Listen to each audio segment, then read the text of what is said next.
All right, we've had UTSA women's basketball coach Karen Aston's weekly media availability. Week of March 17th, 2025. Roadrunners back in the postseason for the second consecutive year. They'll travel to Gonzaga on Thursday for the first round of the WBIT. Coach, if you could start us off with an opening statement, and then we'll open it up to questions.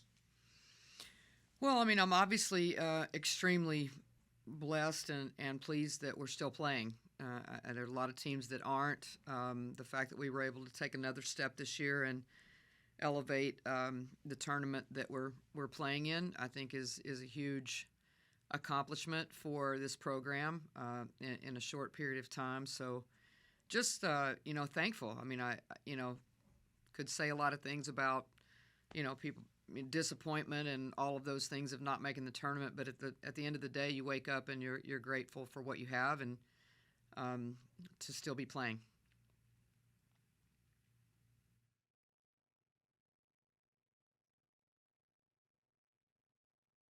Gary? Yeah, good morning, Coach. Just wanted to see if you could tell us, talk about your feelings in regard to, going out on the road, going up to Gonzaga. You were 17-1, and you won your regular season championship, but you're on the road to the state of Washington. How do you feel about your slotting into this tournament? I feel good about the team. I don't have any qualms about us going on the road. I mean, obviously, like you said, we went 17-1, and so we have the ability to have some road toughness about us, or we wouldn't have accomplished what we did. So I feel very confident in that. Very disappointed. I mean, that we're not hosting for our players, our staff, all the people that made our home environment really special, that we could go undefeated. Not sure I have an answer for why we're not hosting. When you look at 4 or 5 teams that are, we have a better net then, and we won our league. But again, as I told our players, everything doesn't always end up the way that you expect it to or want it to, and you have to respond to that, and that's a life lesson and a life skill that comes in pretty handy along your way. Greg? Coach, did you guys end up doing any kind of a viewing event for the selection yesterday, or how did you guys handle this process through Sunday? Yeah, it's a great question, Greg. A lot of teams wouldn't necessarily get together if they weren't anticipating a bid, and I could probably have projected that we not get an NCAA bid after losing in the first round of the tournament, unfortunately. And just a lot of other teams lost too, so I think there were a lot on the bubble. There were 5 to 6 teams that won their league and were ousted just like we were in their tournament. So it got down to some net answers and those things. But I thought it was a very, very important teaching moment for our team. It's amazing, but there were several players when I asked to have a raise of hands that had not experienced or even knew what a selection show was. So I think when you start talking about that, I mean, there's a lot of education that needs to happen within our program just to understand, like, what is that moment all about, and why are we doing what we're doing? And if you don't understand that, then how can you necessarily hone in on it all year long if you're not even sure what's going on? So I thought it was a very big and important moment for us to get together as a group. First of all, just acknowledge that we had a fantastic year and be happy about that and be appreciative of it, but also, remember the moment, and look at what's going on and look at all the excitement that other teams have. And, let's try to capture that and continue to understand that's the motivation for why we do what we do. How do you try to regroup from the emotions of last week or even a day like yesterday to be ready to play at a high level come Thursday? I mean, it's you have to dig into your competitive juices a little bit, and I think that for our program, I mean, every single step that we take, I mean, we got a postseason win last year, and This is a very, very competitive tournament. There are multiple teams that should have played in the NCAA that are in this tournament. So, there's a ton that we're playing for. I mean, we have a ton of. We're graduating 2 players.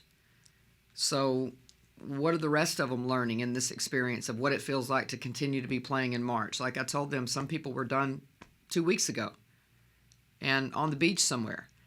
And for us to understand what it feels like to continue to grind and prepare and take care of your bodies and stay in the gym, like all of those are learning experiences for young players. And again, if you've got 6 or 7 or 5 or 6 or whatever it was we had that hadn't ever experienced even what the selection show was, then there's a lot of learning still ahead for our group. Jerry? Coach, have you seen much of Gonzaga? Have you had a chance to roll the tape on the Bulldogs? Yeah. I mean, we spent, obviously, as soon as we got in the film room, pretty immediately, and I'll dive into it a lot more today. I'll know a lot more. If you ask me that question tomorrow, I'd have a better answer for you. I mean, clearly they won their league also and had the same scenario we did. They got upset in the tournament. So, you're talking about 2 teams that either will be disappointed in what's happened or they're going to have a vengeance about themselves. And so we'll find out a little bit about that. But, anytime you have a team that wins their league, then they've been able to string along consistent performance again and again, which is what we were able to do.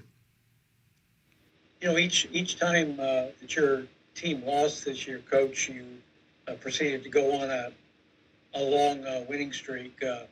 What do you think? What do you think is the chances of you guys running the table in this one? Five wins. I think anybody that's in this tournament could win it. I don't think there's like a clear-cut favorite or anything like that. I think there's a lot of highly competitive teams, and again, I think it just depends on your mindset. And I think it's kind of always that way. When you get into postseason play, there are teams and players. It most likely boils down to leadership.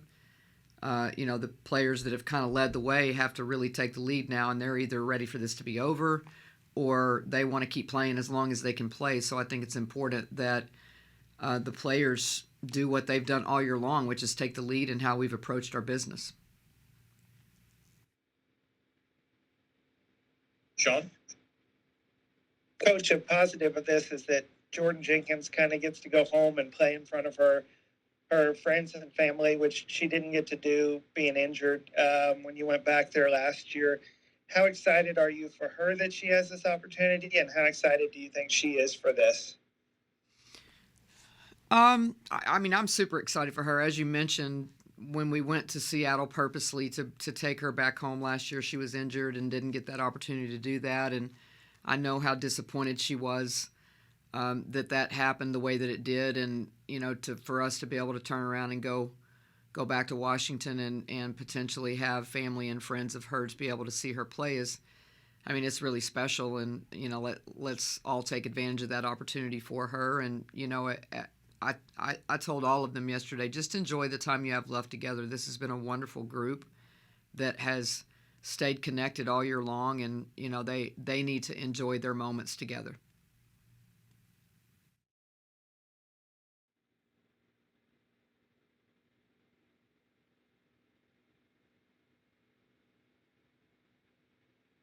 If there's nothing else, Jerry, you can go ahead and go.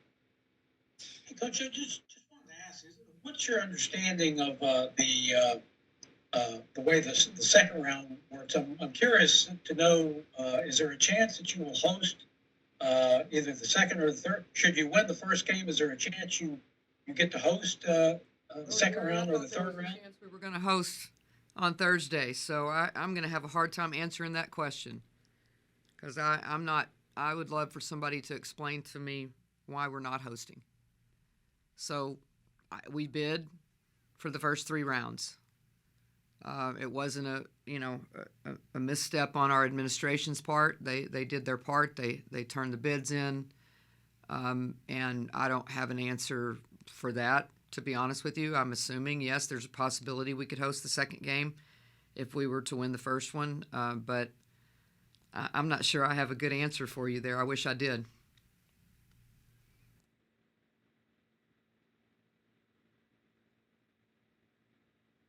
Thanks, everybody. Thank you.